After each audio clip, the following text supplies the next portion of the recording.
Start. स्वतंत्रता प्राप्ति के बाद सरकार के सामने एक ऐसी भाषा के चुनाव का प्रश्न आया जिसे राष्ट्रभाषा बनाया जा सके। यह एक काफ़ी गंभीर और बड़ा सवाल था जिस पर सरकार को जल्दी निर्णय लेना था। स्वतंत्रता के साथ ही देश का विभाजन भी हो गया था और सारा देश संकटपूर्ण परिस्थितियों में था। देश के अंदर लोगों के मध्य असंतोष फैला हुआ था। विध्वंसकारी प्रवृत्तियों से जीवन अस्त व्यस्त था। देश के कल्याण के लिए यह आवश्यक था कि जल्दी से जल्दी इन संकटों की समाप्ति हो और उत्पादन बढ़ाकर देश को स्वावलंबी बनाया जाए। देश की एकता और लोगों के परस्पर संबंधों में परिवर्तन लाने के लिए यह निहायत आवश्यक था कि वही राष्ट्रभाषा बने जो देश के ज़्यादातर प्रांतों में बोली जाती हो और जिससे कोई भी असंतुष्ट न हो।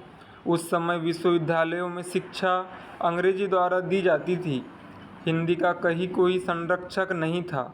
सभी सार्वजनिक कार्यों में एवं सम्मेलनों में केवल अंग्रेजी का ही प्रयोग होता था।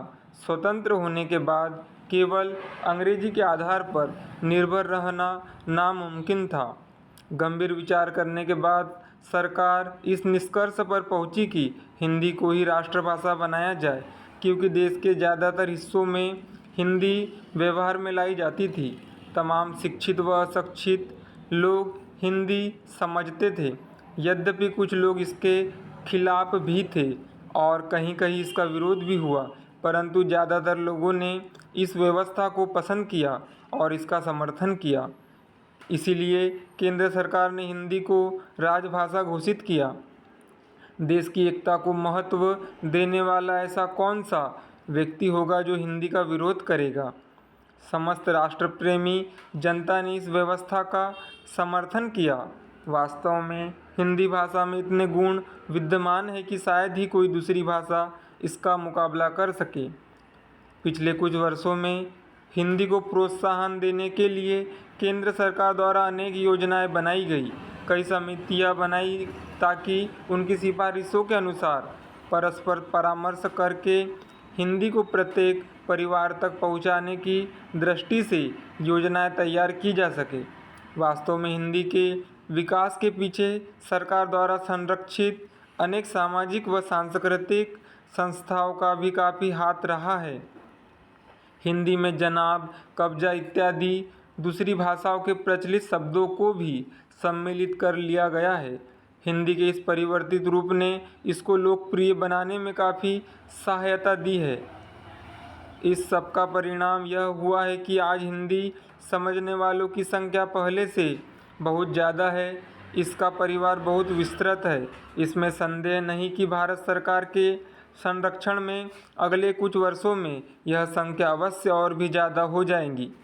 जाहिर है इस मामले में सरकार ने जो कुछ भी किया है कोई मामूली कार्य नहीं था। यह सबको मालूम है कि भाषा संबंधी समस्या को सुलझाना कितना कठिन था। कुछ का यह विचार था कि हिंदीतर भाषी क्षेत्रों में लोगों को हिंदी के शिक्षण पर मजबूर किया जाएगा, परंतु यह विचार बिल्कुल निरर्थक था। यह दृष्टिकोण केवल उन लोगों का था जो हिंदी को नुकसान पहुंचाना चाहते थे। हिंदी का विकास किस तरह से किया जाए, इस प्रयोजन से पिछले वर्ष हिंदी के मशहूर लेखकों का जो सम्मेलन बुलाया गया था, उसका उद्घाटन करते हुए आदरणीय गृह मंत्री ने सरकार की हिंदी संबंधी नीति का पूरी तरह से स्पष्टीकरण कर दिया था। उन्होंने इस बात पर भी बल दिया था कि यह कार्य ऐसा नहीं है जो सिर्फ सरकार का ही हो, बल्कि हम सबको संयुक्त रूप से इसके विकास में सहायता करनी चाहिए। बगैर दोनों की सहायता के यह कार्य हरगिज पूरा नहीं हो सकता। फिलहाल हिंदी को जो आदर का स्थान प्राप्त है वह ही काफ़ी नहीं है। संभव है आज भी हिंदी के विरोधी प्रत्यक्ष या अप्रत्यक्ष तौर पर इसकी ओर कठोर रुख अपनाएं, लेकिन अगर हम उनका हृदय से विरोध करें और निष्पक्ष भाव से उन्हें समझाने का प्रयत्न करें तो मुमकिन है कि निकट भविष्य में वे स्वयं हमारे साथ सम्मिलित हो जाए और सहर्ष इसके विकास में हाथ बटाए।